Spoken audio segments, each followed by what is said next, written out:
مفتی طارق مسعود، famous scholar.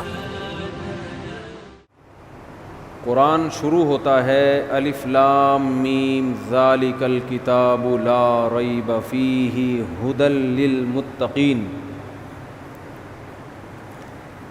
یہ جو رمضان ہے اس کو قرآن کے ساتھ بہت مناسبت ہے، یہ ایک دوسرے کے دوست ہیں۔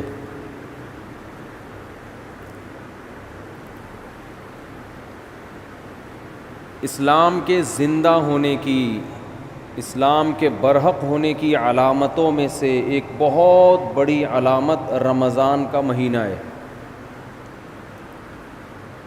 کوئی بھی جھوٹی دعوت، کوئی بھی جھوٹا مذہب 1400 سال گزرنے کے بعد بھی اتنا زندہ اور اتنا ایکٹیو نہیں ہو سکتا جتنا اسلام ہے۔ پوری دنیا میں ایک ہلچل مچ جاتی ہے، پوری دنیا میں مسجدیں بھر جاتی ہیں، لوگ سحری اور افطاری کے انتظامات شروع کر دیتے ہیں،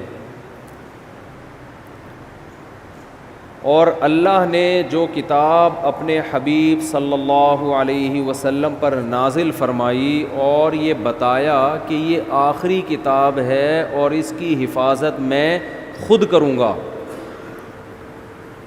تو اس کی حفاظت کرنے کے جو اللہ نے انتظامات کیے، ان انتظامات میں سے ایک انتظام تراویح کی نماز تھی۔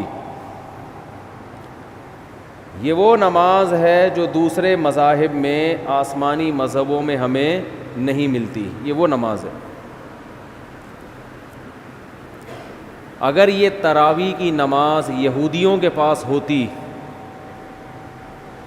تو ان سے تورات ضائع بولیں نہ ہوتی، تورات ضائع نہ ہوتی۔ جب موسیٰ علیہ السلام پہ تورات نازل ہوئی تھی، اسی وقت لوگ نماز میں اس کی تلاوت شروع کر دیتے اور پوری کتاب ختم کرتے جیسے ہم کرتے ہیں،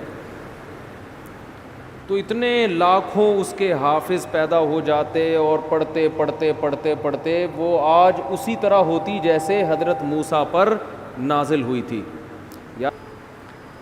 اگر موسیٰ علیہ السلام کو تراویح ملتی رمضان کی تو آج تورات ہمارے پاس اصل شکل میں موجود ہوتی۔ اگر عیسیٰ علیہ السلام کو یہ تراویح کی نماز ملتی تو آج انجیل اصل شکل میں موجود ہوتی۔ انجیل کے اتنے حافظ، موٹیویشن ملتی ہے نا۔ والدین جب اپنے بچوں کو دیکھتے ہیں کہ ہمارا بچہ نماز میں امامت کر رہا ہے اور الحمد سے لے کے والناس تک پورا قرآن سناتا ہے، تو ان کا ظرف بڑا ہو جاتا ہے، دل بڑا ہو جاتا ہے۔ دوسرے والدین بھی سوچتے ہیں کہ ہم نے بھی اپنے بچوں کو حفظ کرانا، اس سے موٹیویشن ملتی ہے۔ اتنی موٹیویشن ملی کہ لاکھوں کروڑوں حافظ پیدا ہو گئے، ورنہ لوگ سب اپنے طور پہ قرآن پڑھتے، بہت ہی نیک لوگ حفظ کر لیتے، باقی لوگ کیوں حفظ کرتے بھائی؟ وہ کہتے کیا ضرورت ہے۔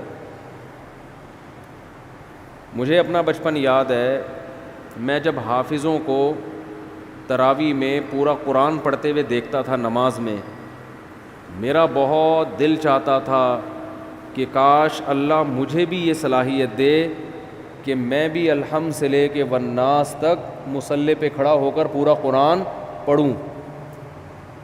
ایک دل میں جذبہ ہر سال جذبہ پیدا ہوتا تھا۔ اب بچپن میں تو ہم اسکول کالج میں پڑھے، ہمیں کہاں ٹائم ہی نہیں ملا، لیکن جب ادھر کو آئے نا تو پھر بڑی عمر میں میں نے حفظ کیا، اور بڑی تمنا تھی پڑھائی کے دوران حفظ کرتے کرتے بالآخر جب پہلی مرتبہ میں نے قرآن سنایا ہے تو پوری رات بیٹھ کے میں یاد کرتا تھا، پوری رات۔ بہت مشکل تھی نا، کچا تھا، سنایا صحیح تھا۔ جیسے مجھے یہ موٹیویشن ملی اور بھی مسلمانوں کو یہ موٹیویشن ملتی ہے۔ تو پچھلی کتابیں جو تھیں، چونکہ ان شریعتوں کو اللہ نے ختم کرنا تھا، اللہ کو پتہ تھا کہ یہ ایک خاص وقت کے لوگوں کے لیے ہے، زمانہ چینج ہوگا تو اس حساب سے اللہ کا جو آسمانی مذہب ہے اس کے احکام بھی آہستہ آہستہ چینج ہوں گے زمانے کے لحاظ سے.